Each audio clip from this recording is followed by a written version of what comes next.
The following program was produced by an independent community producer. The opinions expressed do not necessarily reflect those of the ECAT staff or board of directors.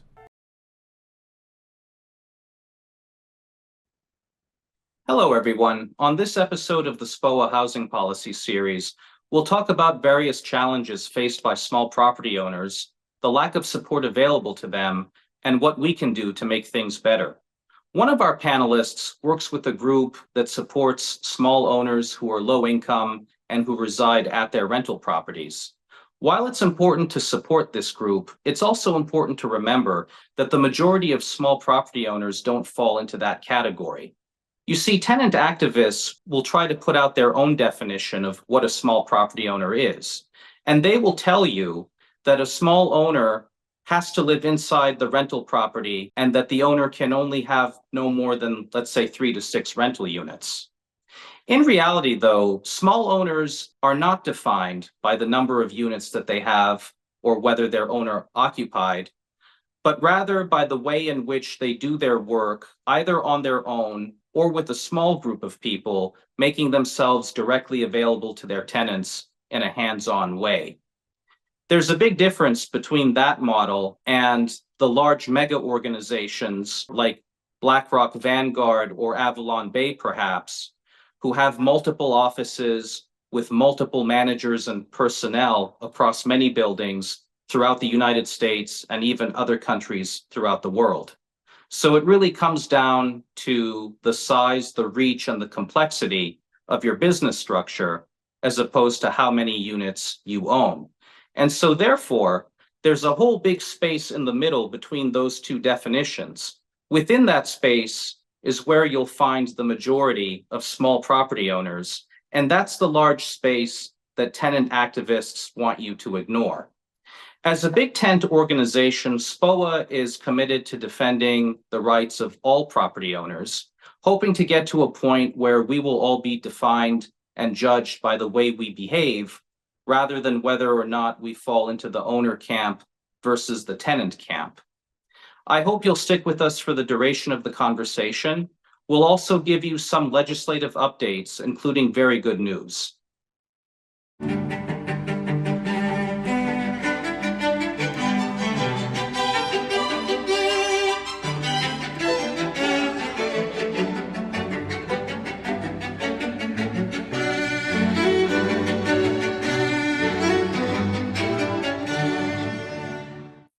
Hello, everyone. My name is Amir Shahsavari. I'm the Vice President of the Small Property Owners Association, also known as SPOA. We'd like to welcome you to episode 8 of our series about housing policy and property rights. I'm excited to welcome back Ms. Jordana Greenman. Jordana is an attorney who represents small property owners, and we're glad to have her back. Thank you for being here. Thank you for having me. And we have Ms. Joanna Allison. Joanna is the executive director of the Volunteer Lawyers Project, also known as the VLP. This is an organization that supports small property owners, namely small owners who are low income and who reside at their rental properties. Thank you for being with us today. We appreciate it. Thank you so much for having me. Well, I'd like to begin by thanking all of our members and supporters. We've made tremendous momentum and progress on Beacon Hill. On the 18th of January, a group of us testified at a State House hearing about the governor's housing bond bill. At that time, we supported aspects of it, like the creation of accessory dwelling units, also known as ADUs, and we came out against the proposed transfer tax. When we opposed the transfer tax, we were going against the tide at that time. But thanks to all of you who contacted your representatives, we now know that the transfer tax was not included in the House version or the Senate version of the bill. So we've made tremendous progress. We owe it to all of you. Thank you so very much. What this proves is that when we stick together and make our voices heard, we can make a difference. But having said that, we're not out of the woods yet, because the legislative session does not end until the end of this month, and various other proposals can still pop up out of the woodwork. When it comes to tenant right of first refusal, also known as TOPA, which stands for Tenant Opportunity to Purchase Act, it passed in the House. It didn't go anywhere in the Senate, but that doesn't mean that it's dead. It's still very much alive. Recently, we put out email notices about this. I also had an article published in Banker and Tradesman.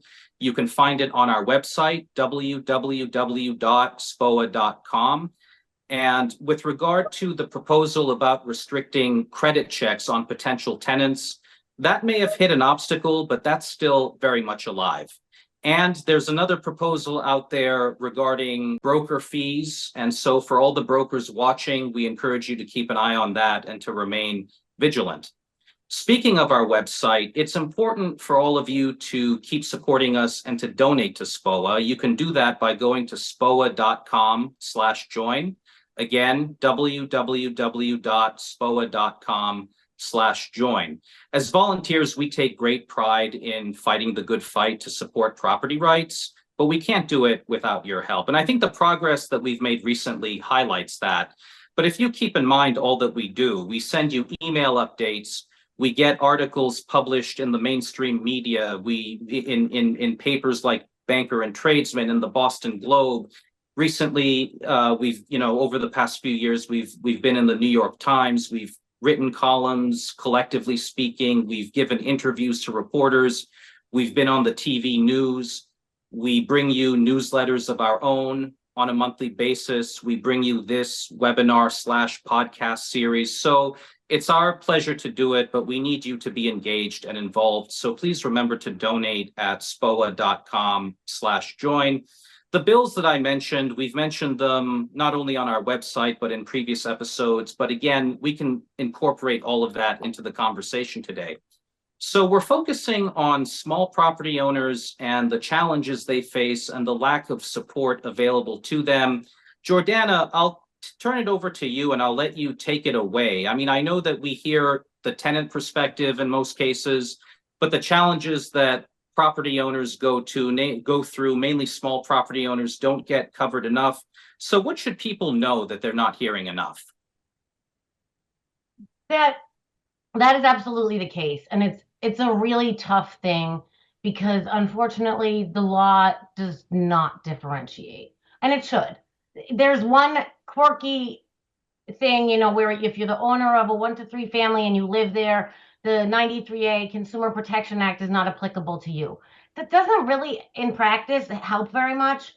It's because when you're a homeowner and you're behind in your mortgage payment because your tenant isn't paying, the fact that they can't sue you for triple damages isn't really helpful to you on a very day-to-day basis.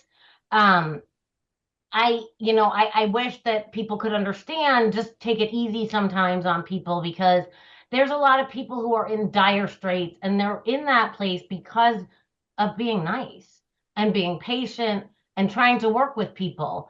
And the qualifications, as far as I understand, when Joanna's program was available, the standard was very high. I mean, you had to really have almost no money. And if you own a property, you have something. So it's very hard to qualify for assistance just because you have a house. And navigating the system, I would say even the most experienced landlords should not be going to court without an attorney these days. It's just not really safe. There's so many little idiosyncrasies that can be missed that can be completely fatal.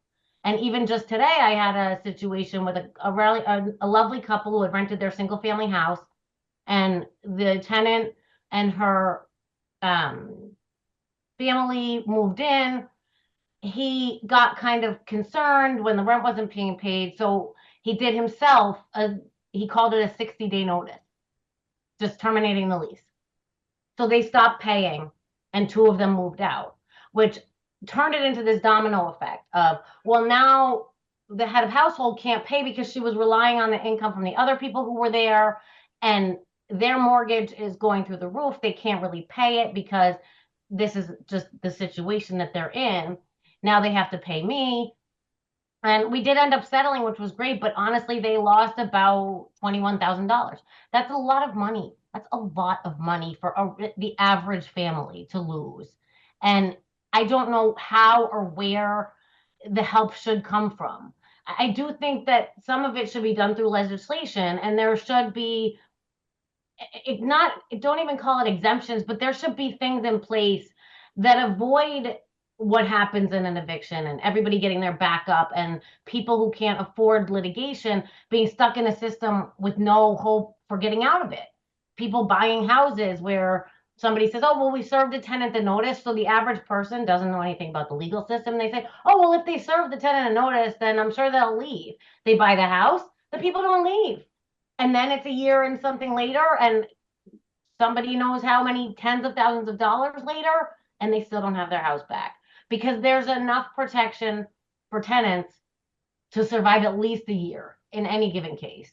And so it's hard to say, where should this come from? The legislature should do something. This sort of just ignoring and blindfolding to the fact that there are really people that are providing housing, that are trying to advance the world and help people live, are still being treated the exact same way as the 500 unit building that Avalon Bay owns. It's something that I don't know what the answer is. And with various programs like VLP, I can go and I can dedicate my time for a couple of hours every week. But even the information that exists is not, it's not out there enough. It's not like, you know, for tenants, City Life goes and flyers on people's doors, giving them the number for GBLS, giving them the number for Harvard. Nobody does that for landlords. So I think that we have a lack of activism and a complacence of people who have been through it before and kind of know what to expect and are like, you know what, I just got to deal with this. I got to pay my tenant off to leave and then I got to move on. And each time something like that happens, it becomes harder for that owner occupant landlord. Hey, you know, we're talking about doing the flyers. We hired a company with some of our grant money to go to the areas in the state that were the highest number of owner occupied landlords, many of them in ethnic areas. And most of the folks never responded or wouldn't open their door to us. So there's a serious lack of trust amongst these folks who've never gotten assistance, who have always felt that there's nobody there for them. And so when you come and say, we're here for you, it feels like a trick.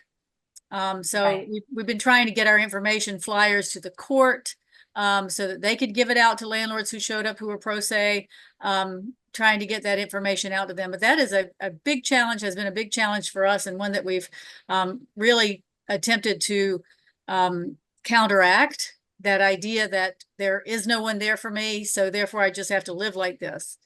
Right. And so I think that this is part of why we're here with SPOA, even though most of the people in SPOA would not qualify if they're, you know, they don't live in the house that they rent out part of, or if they aren't 200% of the poverty level or below. Maybe they know people.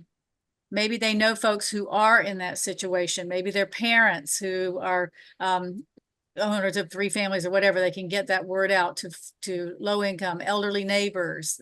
You know, it's going to take word of mouth because that's how we're going to get the trust. I know there's a lot of angst out there too, because there are regulations recently passed, I think, where if an eviction has to occur when the process begins, the owner is obligated to hand the tenant a form with all of the tenant's rights written there, telling them that they don't have to go, and even probably, you can correct me if I'm wrong, probably telling them where they can access various resources. Now, I'm not opposed to tenants having rights, but who does that for the property owner, really? I mean, what they're essentially doing, what a lot of owners have said, it feels like somebody is handing them the bullet that they have to give to the other side so that they can get shot with that very bullet. You know, it's or someone giving you the shovel that you have to dig your own grave with. And why does the owner necessarily have to go the extra step to inform the tenants of all this when the tenants can do their own research and find, you know, people to represent them? So that's one issue that has come up. But I'm curious to know what the two of you think about that. And Joanna, I just also want to give you an opportunity to talk about what the VLP has been up to more recently and what it plans to do going forward in the near future. Okay. So I don't know about the new requirement for landlords to give out these warnings to tenants. Do you, Jordana? Warnings. Basically, something that he's saying that there's a new legislation that landlords have to let tenants know all of their rights Oh I don't yeah, know. no, what he's talking about is the for the city of Boston, for the city of Cambridge, and the city of Somerville. I don't know where else. You're now supposed to give the tenants that information form at the inception of the tenancy. Oh, okay. And when you give a notice to quit. The thing that I've heard only from the judges in the Eastern Housing Court is that they are not going to be enforcing that. If these cities and towns want to put their own little rules into place, they're going to have to enforce it. But it is a problem because it's sort of like, why start off a relationship this way? Hey, I just want to tell you how to sue me. Welcome to my house.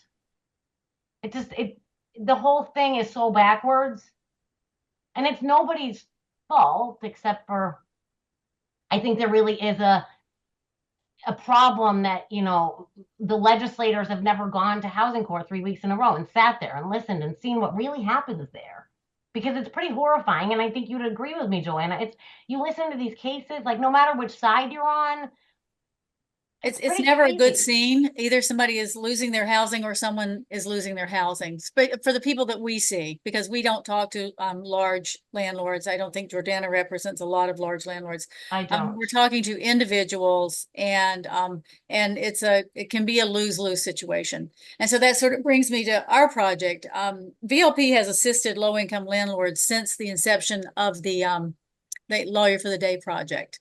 And we did that through the Lawyer for the Day. We also assist tenants.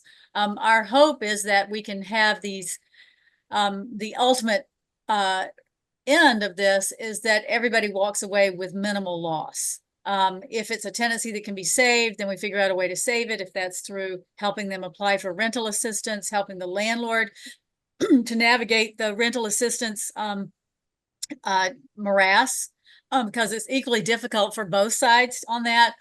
Helping landlords with mortgage assistance through various programs where people can get assistance with mortgages.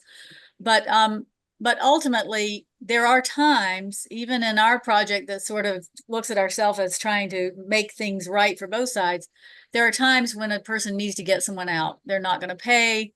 There's harassment. There's the low-income landlord is going to lose their one chance at having wealth by losing their house. And so in those cases, it is not easy to get someone out. It takes a lot of time. I don't know. Going through these cases, I don't know how a pro se landlord for whom English isn't their first language or who isn't somewhat versed in the law in this area, how they're going to get through this. I don't know how they will navigate such a complicated issue. Those are good points. And, in the same way that tenants need help understanding how the process works, especially for those tenants who might not speak English as a first language, there are a lot of small owners out there experiencing the same types of challenges, but yet they would struggle to find those resources at this time anyway. And in the past, we've talked about proposing owner-based aid programs. You just mentioned it, Joanna, where the owner would receive assistance from the government directly rather than using the tenants as the intermediaries. I think SPOA has to continue, pushing that proposal. But what do the two of you think? And Jordana, I mean, from a legal perspective and given cases that you've seen, do you think that would make a big difference? If there were more help? If not only if there were more help, but if owners could see a new reality where they could receive the help directly instead of waiting for the tenants to receive it and then not being sure if the tenant would then pay the rent to the owner. In other words, streamlining the process. Yes, I do think it did. But the problem is, in my view, this is my view for what it's worth, the way that the legal services for tenants is set up is to drive a huge wedge between the landlord and tenant. I mean, you are constantly and consistently getting huge packages of information with information that oftentimes is false and made up. And so it sticks this sort of if you're a landlord and you're upset, you're going from upset to over the hill. And you don't want to be nice anymore. And you don't want to work with somebody because they're just fabricating. And that might not always be true. I'm sure that there's obviously some terrible landlords out there, but most of them aren't. And most of them don't have these terrible apartments where people, are really happy living, but they just don't want to pay and they don't have problems until they're taken to court. So, the design, and I don't know if any law students ever got involved in the landlord representation process, but you have these eager beaver students who they hear these stories and they eat it all up and they believe everything they hear, and then there's no room left for negotiation at that point, because nobody just said, hey, look, this is what you want, this is what you want, how can we bring it all together? And by the time you get to court and there's that attempt at mediation, when you're the landlord, if all of this stuff is not true, you don't want to talk about it. You just want your judgment. You just want your house back. Mm-hmm. So I do think having something, I guess, more streamlined and more level of a playing field would be useful. But just that idea of this is housing.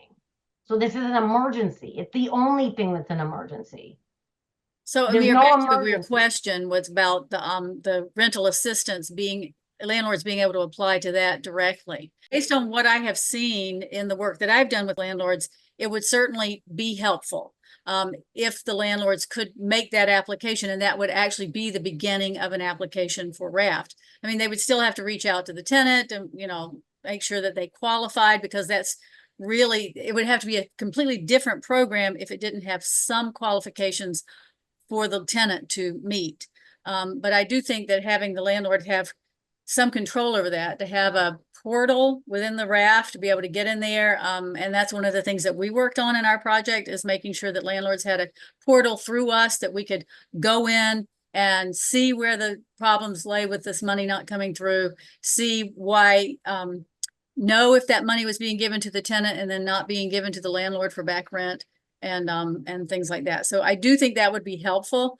I do think that if I'm speaking of RAFT, because that's the program that we deal with the most, I feel like if there was an ear there for both sides and it became more of a meeting and a mediation as part of that application, I do think that would work out better and it wouldn't feel so complicated to unrepresented people.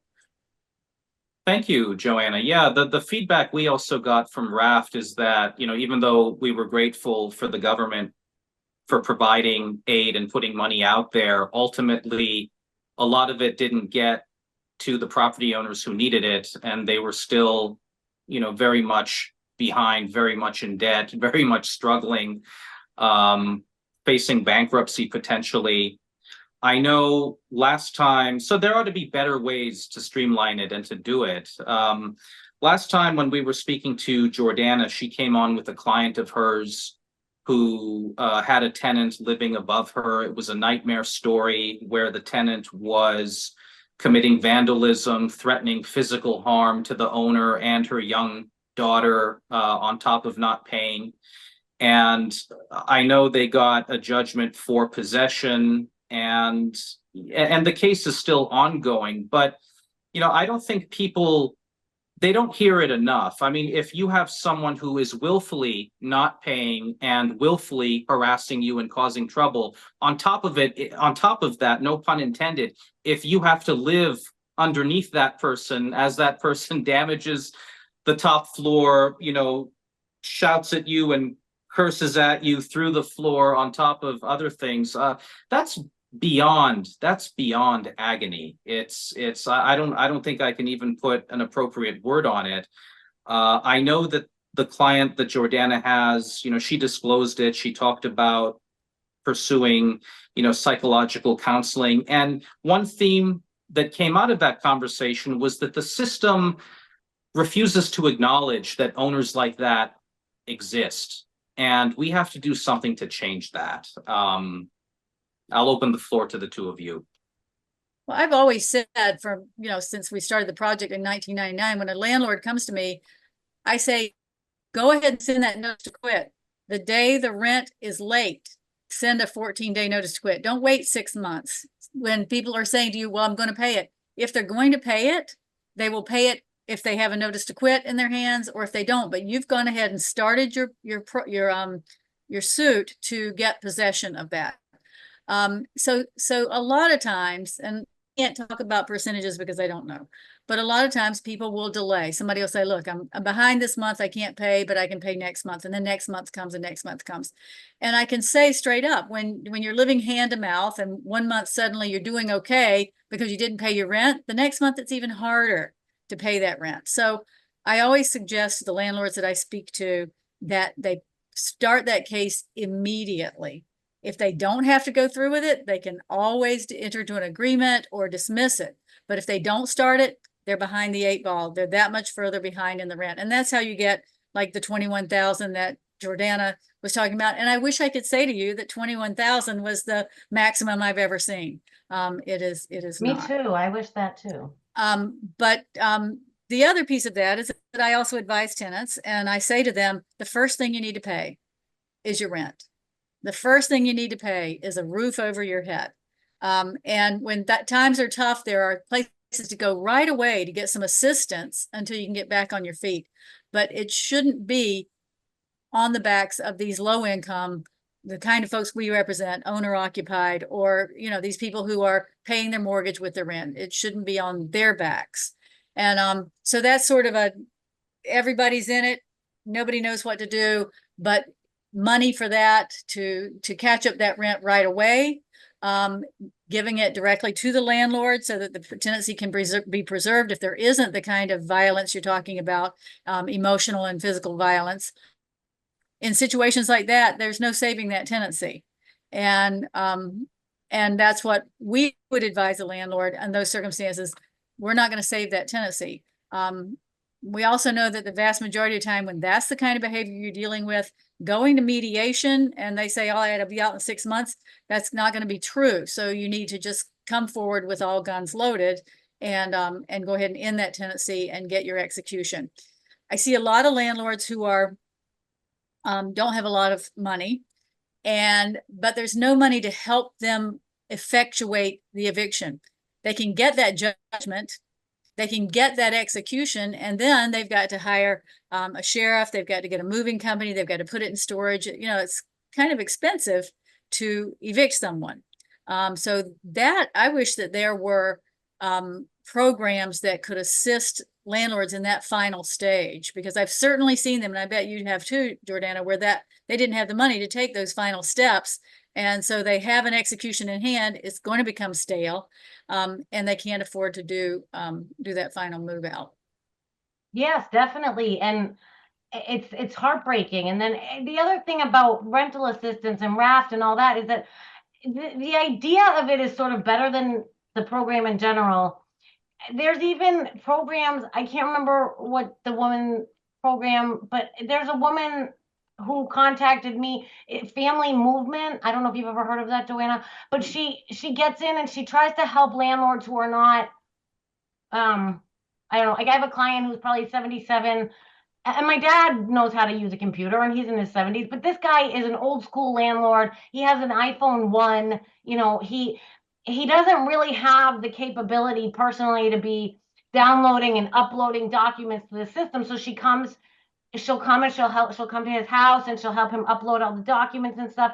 There's a lot in place that's helpful to both sides in a way with RAFT, but the problem is then it just sits there, and people who don't check their email every 5 seconds the way that I do might not know. And so a tenant thinks they did everything that they were supposed to do, but they didn't, and they got some email about it and they didn't see it. And then it just keeps going around and around and around. And so I think what Joanna said is particularly important, is that even when you want to be nice, you got to protect yourself. You got to file that case right away, for better or worse, to protect yourself.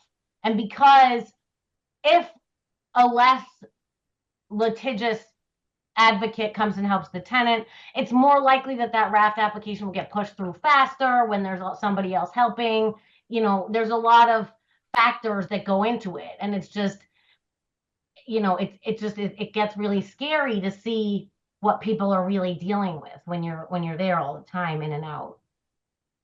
That's a powerful, powerful point, because there are people out there who will wonder why the dastardly property owner sends a notice to quit so quickly when a tenant may be struggling? And the answer to the question, just based on what the two of you just said, is that they have no other choice because the system is rigged against that owner if they don't act quickly enough to save their businesses and their livelihoods.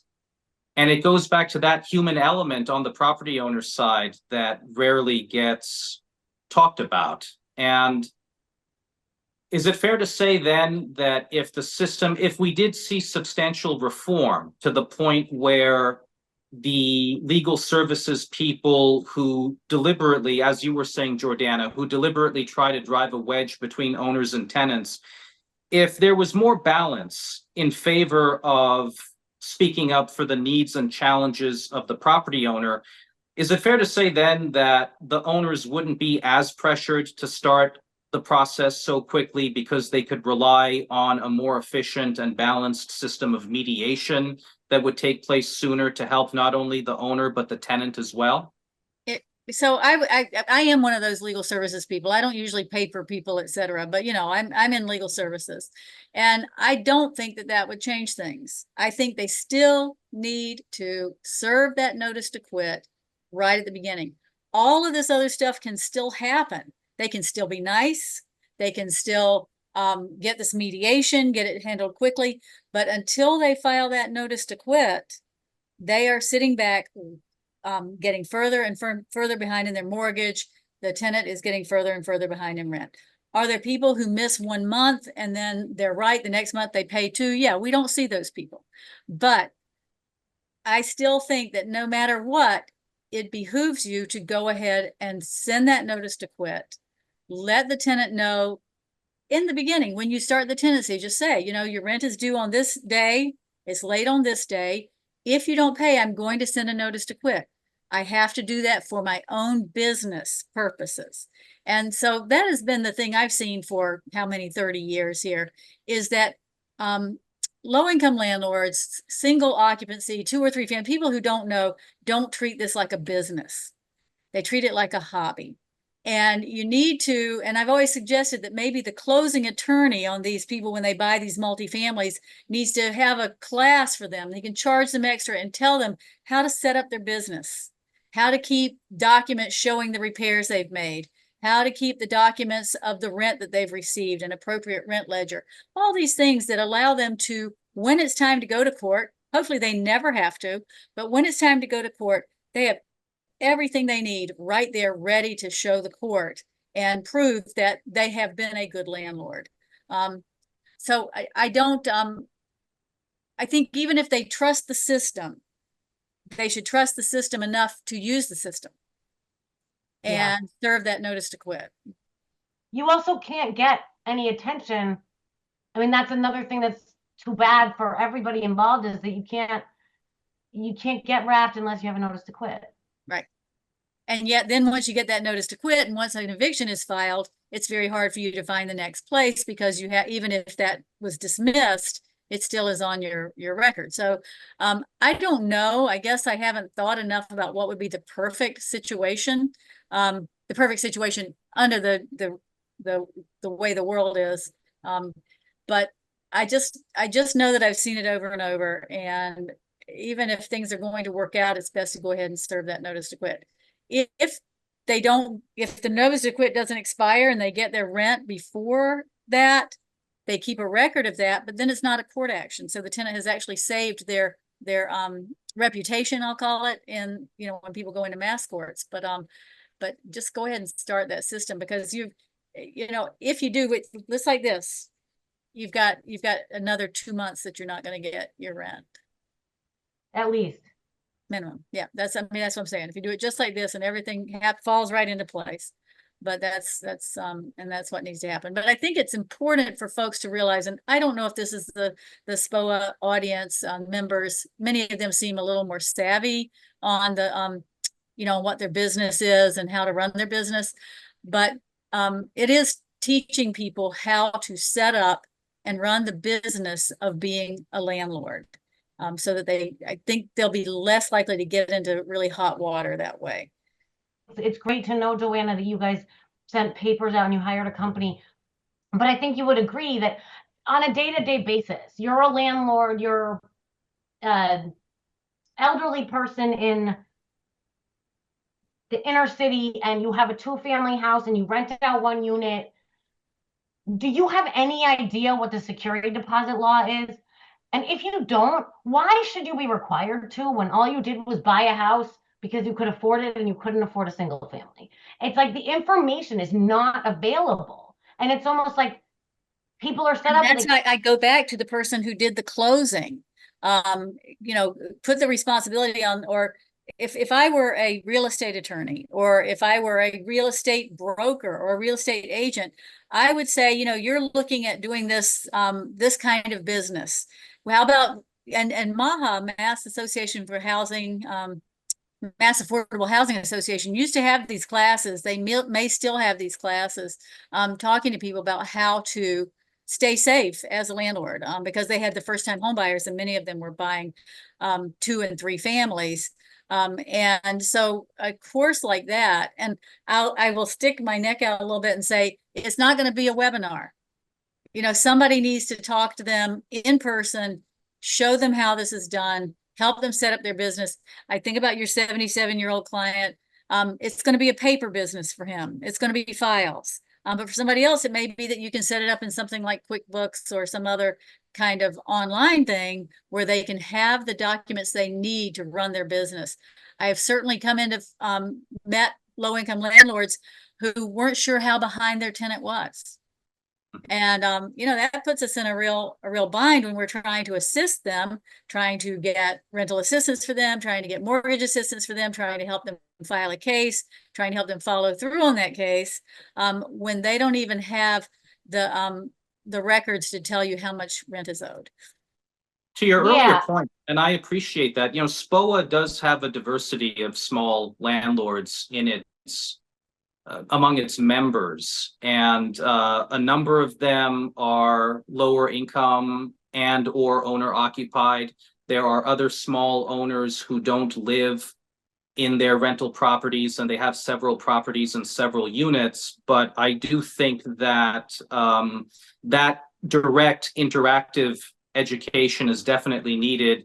Webinars are good, but they're not enough. Like, somebody has to go out there, talk to them, interact with them directly, just so that they know what could potentially happen.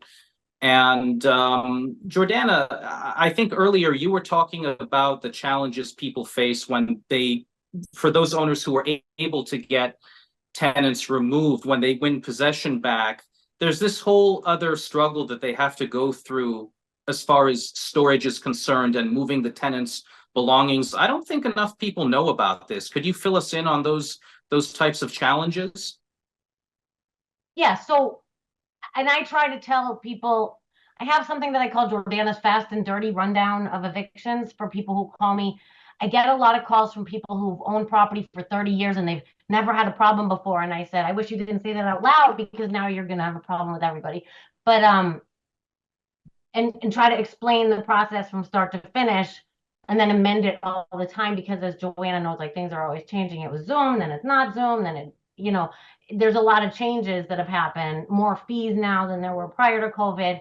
But at the end of it, if you've gotten that far and then once the execution is issued, from a very logical point of view, I've done my job, I'm done. You then hire the constable. Of course, I'll introduce you to mine, and you have to pay them to move them out. And people say, what? So the constable fees are not the worst fees. It's the moving fees, because the landlord's required to store the stuff at the beginning. And so the moving company takes a very big fee. It used to be something along the lines of $450 per room, not per bedroom, but per room, per apartment, because you have to think about the time it takes. These people they have a truck, they come, they've taken the day, they can't do anything else that day because they're moving somebody's stuff out, and then it has to go be stored. So I would say the average for a 3-bed apartment would probably be $3,000, but you're talking up to like 10,000, depending on how big it is, depending on how much stuff it is. It can get very, very, very expensive, prohibitively expensive. And you have to go that route, because anything else would be a self-help eviction. Despite the fact that you have a document saying that you won, you can't do it yourself. If you were to use the sheriff's department, I think they charge a little bit less than a constable does, but they also don't have their own movers, so you have to get your own movers. And the movers are there's only a handful of licensed bonded movers in the state, so you have to choose from that list. You can't just, you know, call up U-Haul and be like, hey, I'm gonna come rent a truck and we can please do this on this day. No, that's not how it works. So the other thing I've seen is landlords saying, well, do I have to move that stuff out? It just looks like junk. Well, unless they have, I say, unless you've gotten a letter from them saying we are abandoning this property and you can throw it away, you cannot assume that what's in there is junk. And so you still have to go through the process of getting it moved out. Well, that's very valuable information. Thank you very much. Turning to the future, is there any hope? What can we do to change things? Just to recap, and what would you advise SPOA to do as far as the way we communicate with our members? I mean, what can we do gradually to start changing things between SPOA and VLP and other advocates who are speaking up for the property owners who are not properly supported? I think outreach and education, and VLP is certainly willing to come in and assist like this with education events where we could go from soup to nuts for the low income landlords. And of course, there will be others in that class who aren't low income landlords. That's okay too. I think if SPOA could set up a, and I don't know, Jordana can speak to this as a private attorney. It may not be something that would go over well, but set up sort of a website or a piece of their website that has all these steps, the steps to an eviction, and the pitfalls, and you know, how to protect yourself in these things, but also how to be a landlord, how to set up this business, and how to act straight up to protect yourself when things start to go awry. And then one thing I wanted to put in is that we've seen several cases during the course of this project that went on for 3 years, and now it's still going on, but it's a smaller, only in Boston, and then we'll be in Worcester starting in September again. But people are often afraid of the person that they've rented to, and if that's the case, the police will not help you get them out of the apartment. But it is important to get the police involved so there is a record of the issues that are occurring. In that case, I think self-help eviction would be sheer folly, you know, trying to do it yourself. I think you need to hire an attorney to shield you from someone who may be dangerous to you. And it's not rare that we find that that's a relative, that it's a person, oh, I rented to my sister's boy because he was in trouble. And, you know, so that's the other piece of this, which is showing people how to screen their tenants. And how do you tell somebody don't rent to your sister's boy? You know, how do you say that is exactly is equal chance, and maybe more so, of getting into danger and into non-payment that way, than when it's a stranger.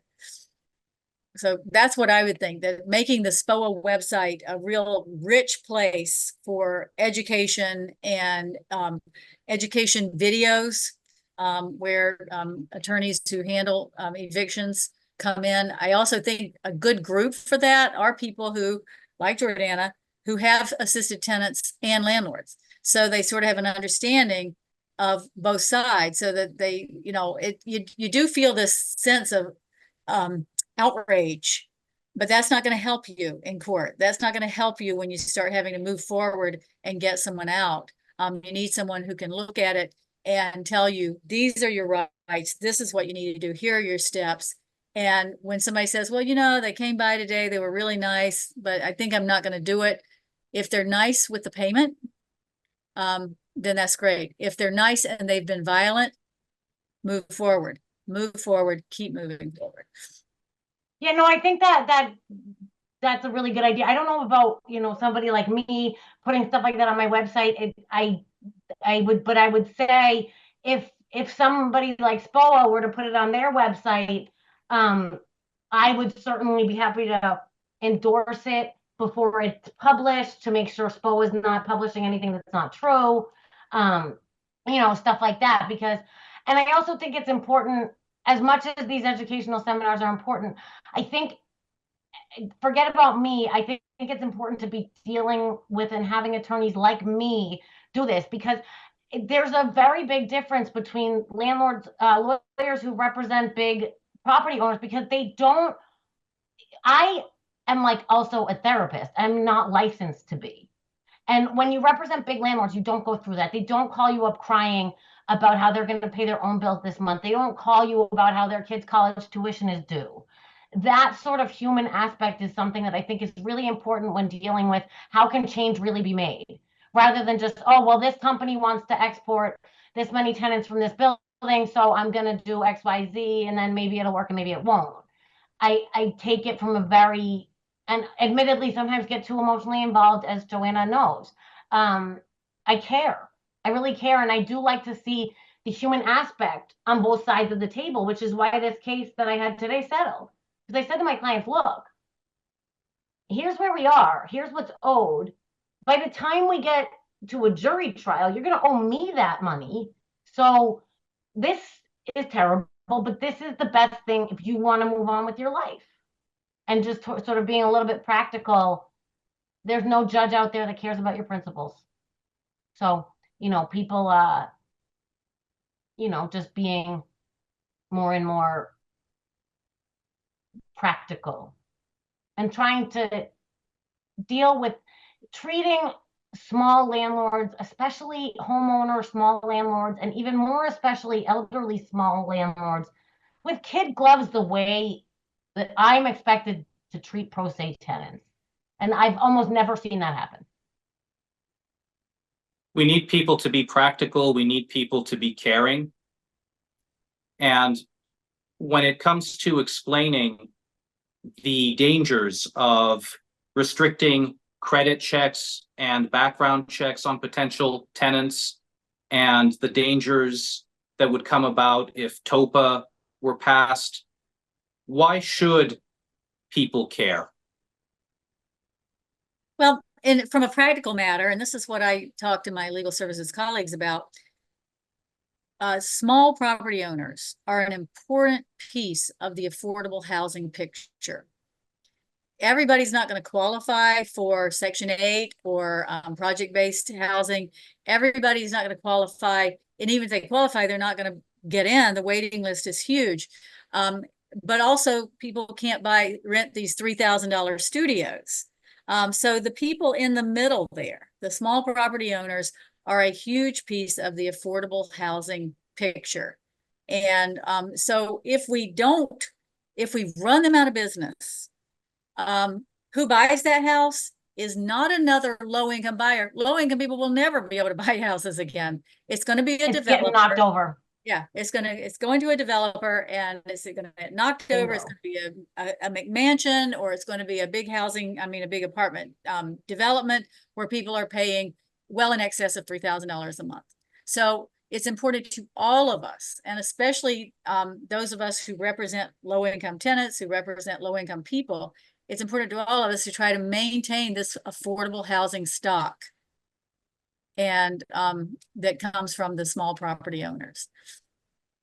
It's a sensitive ecosystem, and we have to ensure that it's protected, because if the small owners, if the small business community suffers, the tenants not only suffer, the housing stock not only suffers, but the other businesses that count on us, all the tradespeople, everybody else, they're going to have a hard time too. So it's vitally important to help preserve and protect those people who provide not only 60% of the housing, greater than 60% of the housing throughout the Commonwealth.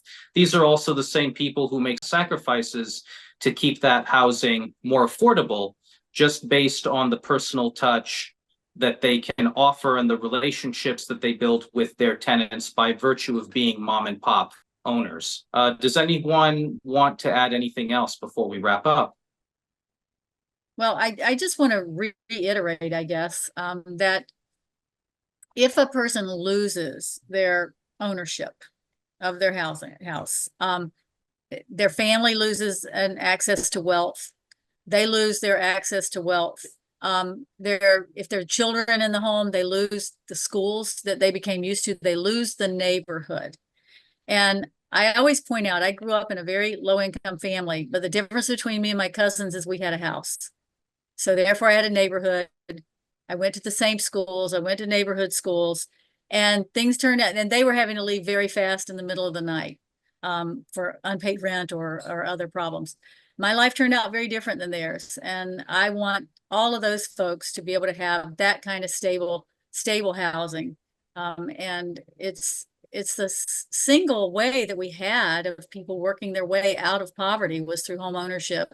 And the affordability of it oftentimes was based on 2 and 3 families. So I think it's important for all of us to care about this population and for all of us to open it up to help them. We're currently looking for folks who will assist low-income landlords in a lawyer for the day setting. We will be in the Boston Housing Court, Boston Division, and we will also be in Worcester beginning in September. Hopefully able to talk to people. Hopefully people will come to us. We try to sweep them in. Sometimes I have to force somebody to listen to me. Can you believe that? No. But I'll do it. I admire the way you speak, and I appreciate it. Thank you very much. Jordana, along the same lines, if you are talking to your clients and if they ask you about TOPA especially and why they should care, what would you say to them? How would you break it down? Run. I'm so like I can't even understand. If you look at and this is a discussion for another day, but if you look at any, and I'm sure even a lot of the legal services people other than Joanna would agree with me. Most of Massachusetts laws, the way they're written, don't make logical sense. There's very circular language, and it's just too much. So what would I say? I think I'm a great lawyer. I don't think I'm a great business person, though. So sell your property now and just don't even worry about it, because this is going to be a nightmare. I can't even understand. There's like 120-day waiting periods between when you tell your tenant and then when you can close. Any buyers are going to be long gone. You'll never sell your property. It's absolutely absurd. Yes, very absurd, very dangerous. All the more reason for people to contact their representatives and to speak out against it. I have more feelings about it. Whose idea? Why just because I rent somebody's property, why do they get to buy it? Why is that even on the table? It's over my head why that's even on the table. It doesn't make any sense to me. And no, how of course. that work? Yeah, tenants already have the right to purchase the properties that they rent, but why should their rights supersede either the seller's right or the other potential buyer who's trying to invest? Why should the process be hijacked? Right. So essentially, TOPA doesn't work for anyone. It lets the government basically determine who you get to sell your property to. And it's a disaster. It was a disaster in Washington, D.C. It did not help the people it was intended to help. Less than 5% of tenants in D.C. wound up purchasing the properties that they rented. The property owners suffered. The people who looked to invest couldn't. And third-party speculators took advantage of the situation. So we definitely have to stand up against this proposal. So as a reminder, please contact your representatives. Please tell them that you're against TOPA. Again, you can check our website, www.SPOA.com, for our content and the article that I had published in Banker and Tradesman. And I also want to remind you to please donate to SPOA at SPOA.com/join. I appreciate the point that Joanna made about how home ownership is essential to building wealth. And we have to preserve homeowners, property owners' ability to keep their homes. And we also have to talk about how to help tenants on the pathway to home ownership. When it comes to TOPA, there ought to be better ways to support tenants on that path by giving them vouchers and giving them other supports that do not infringe upon contract law or the rights of property owners and other parties in the realm of housing. And Jordana, I appreciate your point about the need to strengthen our own activism to go against that sense of complacency that we have, that this is how it has to be, because it doesn't have to be that way. We have to defend and support all the property owners along with the tenants in order to create the level playing field that we're looking for. So that makes it all the more important to donate to SPOA at spoa.com/join. I want to thank our wonderful panel once again. We'll be back with another episode in the near future. Until then, my name is Amir Shahsavari, and I wish you well.